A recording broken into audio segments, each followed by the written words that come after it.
Okay, something that's been bothering me about FNAF 3 for a couple years now at this point is Springtrap, and not really the character himself, as he's one of my favorite horror designs of all time, and I love his role in the story as a whole, but something has always bugged me about how he actually got in Fazbear Frights, because it just does not make sense to me whatsoever. In FNAF 3, you're told by Phone Dude that, "You're not gonna believe this. We found one. A real one." Now at first listen, this may not strike you as anything out of the ordinary. They say they found an animatronic. Well, not really. They kind of just beat around the bush and say they found a real one, which, I mean, I'd hope Springtrap is, you know. But the more I think about it, it just doesn't make sense to me that they actually picked him up. In the minigame cutscenes, we're shown William Afton being spring-locked and dying not so soon after inside the safe room, which we are also told through the old phone guide tapes that the safe rooms were sealed right after such, which were also told right before in those same tapes that the spring bodysuit was both moved, that it was unsafe, and so much other factors that if William was still involved in the company, you know, assuming he didn't murder kids, which are the same ghosts that were forcing him into the suit.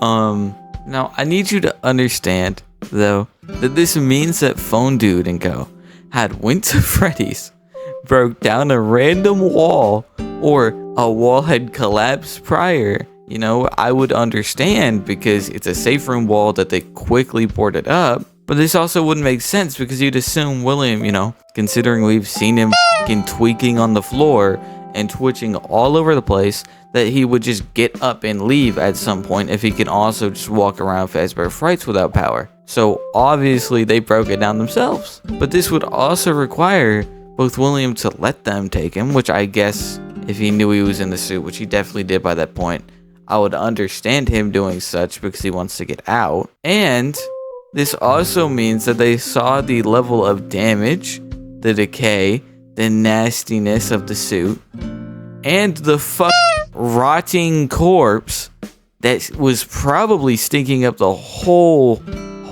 pizzeria that was just run down and probably filled with rats already on top of that. Like, I just can't get behind the idea of them just seeing what was left of the guy and just actually just taking him, because I just don't, it's so illogical.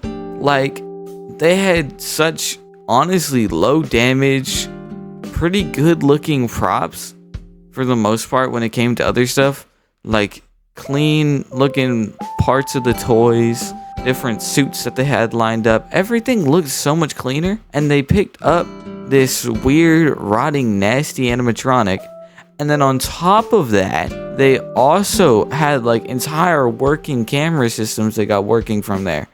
So it's just never, I don't understand how or why they would take William. I've heard some people say that, well, Henry was involved, but there's no reason to believe Henry was involved, because Henry, at this point, we did not know if he existed beyond the books, which I don't even remember the books. I don't think the books were even out when FNAF 3 came out, so there would be no way for us to know Henry Emily was there.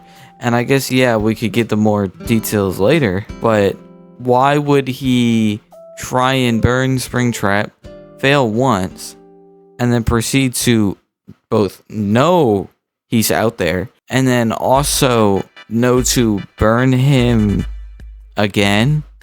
Which, I mean, it did work. He was killed when, like, finally when he got burned the next time. But I just don't get, you know, the thought of burning him again being the solution. I just don't think that the fire was something purposeful from Henry. I think it was actually faulty wiring, and I don't think Fazbear's Entertainment was ever even involved with Fazbear's Frights. And I think the only reason we see it in stuff like the in-universe games for FNAF 3 or stuff like that is because they knew about these events that happened and they were trying to cover up, and it was technically their own copyright, so there's no technical like law there to prevent them from using this because they are Fazbear's Entertainment.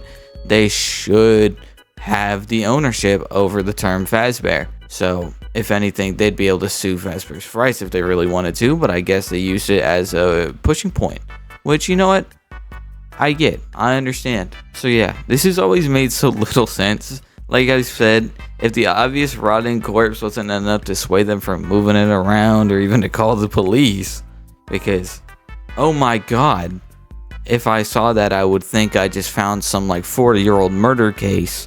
And the scent of the goddamn suit, also so bad. I've already mentioned that already, but that thing has actually got to smell like toxic waste. Like, I cannot get over the idea of that.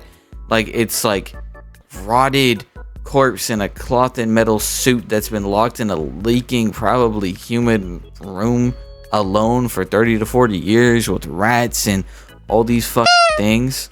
Like, me personally, if I saw that, it doesn't matter how much attraction I would get from just having an animatronic there. I would say, yeah, no, this is not worth it. Like, at the bare minimum, I would expect them to, like, if they want to go big or go broke, they have a lot of costume parts. Clean up and get the endo alone and try and make a better looking animatronic that would fit more properly. Maybe they found the dirtiness and the griminess of Spring Bonnie in the state they found him to be a part of the attraction, because he is scary, he's damaged. The Spring Bonnie suit was the one that was rumored to be used to lure kids for the MCI. I don't know if anybody outside of Fazbear's knew about which suit was used to kill the kids, because we knew Fazbear's knew Spring Bonnie. But I still think, you know, that could add to the rumors. That might have been why they chose to keep it. But, like, there's an extent where at least remove the body in my mind, but I don't know.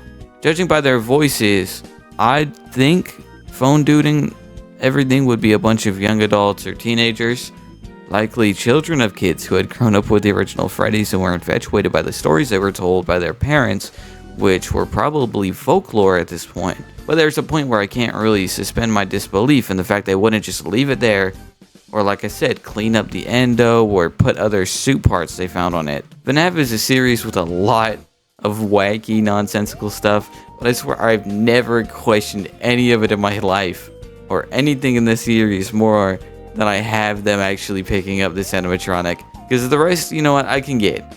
The rules are different of this universe. Weird in a weird world, in a weird franchise. Like yeah, it, why not have Springtrap, pregnancy, murder AI, whatever, man.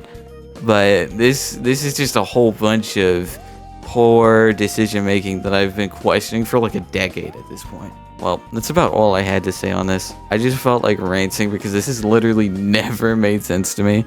And FNAF 3 and FNAF as a whole turning 10 pretty recently, I thought it was a no better time to let myself rant about this game that was a huge part of my childhood, and I love this game.